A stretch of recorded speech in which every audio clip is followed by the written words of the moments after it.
গ্রামটা সুন্দর, বাট কি জানো, গ্রামে একদিনই আরে সাব্বির, কি অবস্থা? এই তো বন্ধু ভালো। তুই কেমন আছিস? আর দেশে কবে আইলি? আরে আসছিলাম তো গ্রামের সৌন্দর্য দেখতে, কিন্তু তোদের এই অবস্থা দেখে তো রীতিমতো অবাক হচ্ছি। মানে কি, মাথায় তেল দিয়েছিস সরিষার তেল, কি সুন্দর এক সাইডে সিধি করে রেখেছিস, শার্টের কলারটা বেশ সুন্দর বাবুদের মতো লাগিয়ে রেখেছিস, পায়ে আবার পরেছিস মেরুন কালারের জুতা। বাহ, বেশ মানিয়েছে কিন্তু তোকে। হ্যাঁ, আর সঙ্গে তোর বউ, কিছু বলো। আরে ওর বউকে দেখে তো আমার মনে হচ্ছে আস্তরটা ওই যে কি যেন সরিষা ক্ষেত হেঁটে যাচ্ছে। দেখো চুলগুলো কেমন করে কার্লি করছে, দেন লিপস্টিকটা দেখো, পায়ের জুতোগুলো দেখো।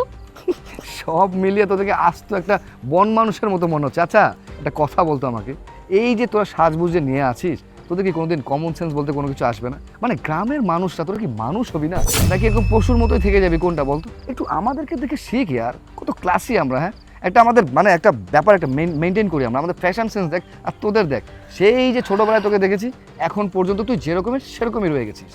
বন্ধু, অনেকদিন পর দেশে আইলি, একটু ভালোভাবে কথা বল। তোর সাথে কতদিন পর দেখা হইলো, তুই তা না করে কি উল্টাপাল্টা কথা বলছিস। আর তাছাড়া তোর না ওই আগের মতোই অভ্যাসটা রয়ে গেল, অহংকার আর তোর গেল না। তার সাথে আবার তোর বউটাকেও সেই তোর মতোই বানাইলি। একটু ভালো মন্দ শিখাইতে তো পারতি না? এই এটা কিভাবে তোমার বন্ধু হলো? আরে বলো না, ওই একসাথে স্কুলে পড়ালেখা করতাম, সেখান থেকেই পরিচয়। ওই আর কি, বন্ধু বললেই আর কি হয় আর কি, বুঝো না, না বললেও চলে। শোন না, একটা কথা বলি, এই যে তোরা চাষাভূষার মতো আছিস না, তোদের এই বেশভূষার একটু পরিবর্তন কর। হ্যাঁ, আর কতদিন এই গ্রামের ক্ষেত খামার এসব কৃষিকাজ করবি বলতো? একটু শহরে যা, চাকরি বাকরি কর। শুনেছি তো তুই পড়াশোনায় অনেক ভালো ছিলি, তো বাইরে গিয়ে তো কোনো ভালো একটা জব টপ করতে পারতি, আই মিন শহরে গিয়ে ঢাকায় যেতে পারতি, তো তা না করে এই গ্রামের মধ্যেই পড়ে আছিস। এই গ্রামের মধ্যে কি আছে বলতো? এই নোংরা নর্দমার মতো দেখ, কোনো কিছু ঠিকঠাক নেই। হ্যাঁ, একটু সবুজ প্রকৃতি আছে, এটা ঠিক, কিন্তু এটা দিয়ে তোর পেট চলে না রে বাবা। নিজের তো একটা ব্যাপার থাকে না, সেগুলো একটু ক্যারি কর। জান, হ্যাঁ তোমার লাগি এমনি কথা কয় কেন? তুমি কি হ্যাঁ করে চিনো? হ্যাঁ, আমার বন্ধু, আমরা ছোটোবেলায় একসাথে পড়াশোনা করছি। অনেক ভালো, এমনিতেই বলছে, সমস্যা নাই। তুমি কিছু মনে করো না। এই ও বাবু, ওর মুখের ভাষা শুনেছো? কি ব্যাপার জাম, তোমাকে লাগে আপনার কথা কইতেছে কেন? What is this? এই যে শুনেন, আপনাকে একটা কথা বলি। হ্যাঁ, আপনি না একটু ভাষাটা ঠিক করেন, বুঝছেন? কিভাবে কথা বলছেন, কথা ঠিক মতো বলতে পারেন না, বানানটা একটু শুদ্ধ করে বলার চেষ্টা করবেন।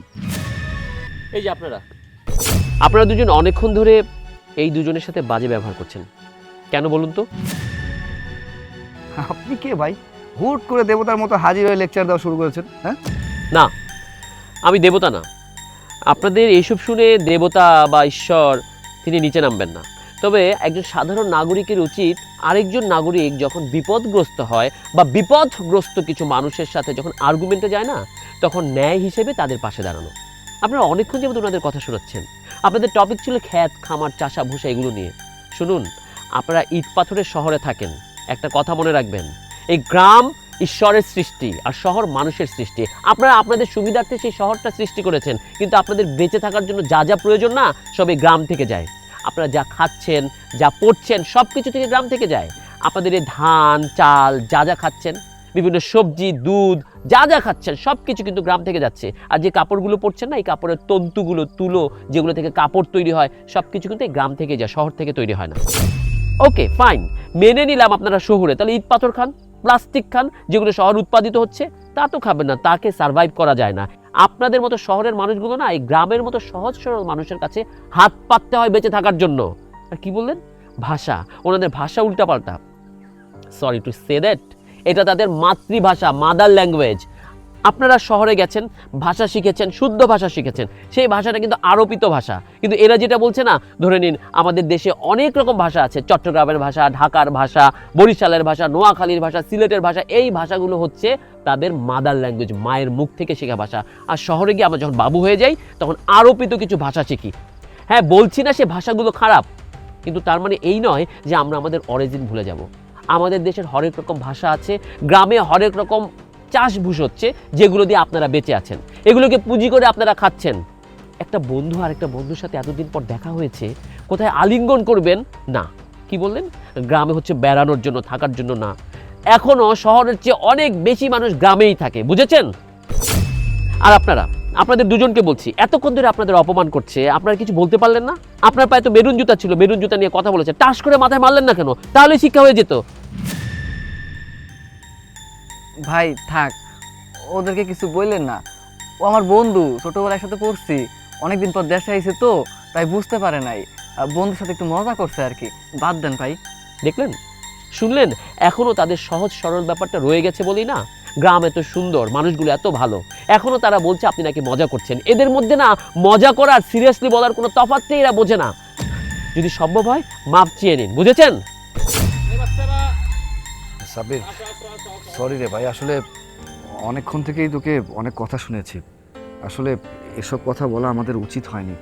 ওই ভাই আমাদেরকে বুঝিয়ে গেছে যে কিভাবে আমাদের গ্রামের মানুষের সাথে ব্যবহার করা উচিত। আসলে উনি যা বলে গেছেন একদম ঠিক কথা বলেছেন। আজকে যদি গ্রামের মানুষরা না থাকতো তাহলে তো আমাদের পেটেও ভাত জুটতো না। দেখ, তোর সাথে যা করেছি নিতান্ত অনেক বড় একটা অন্যায় করেছি। আমি তোর কাছে মাপ চেয়ে নিচ্ছি। আপু প্লিজ, আপনি কিছু মনে করবেন না। অনেক ভালো মন্দ আপনাকে বলে ফেলেছি, অনেক অপমান করেছি আপনাকে। প্লিজ মনে কিছু রাখবেন না, আমাকে মাফ করে দিবেন। সরি ভাইয়া, সরি আপু।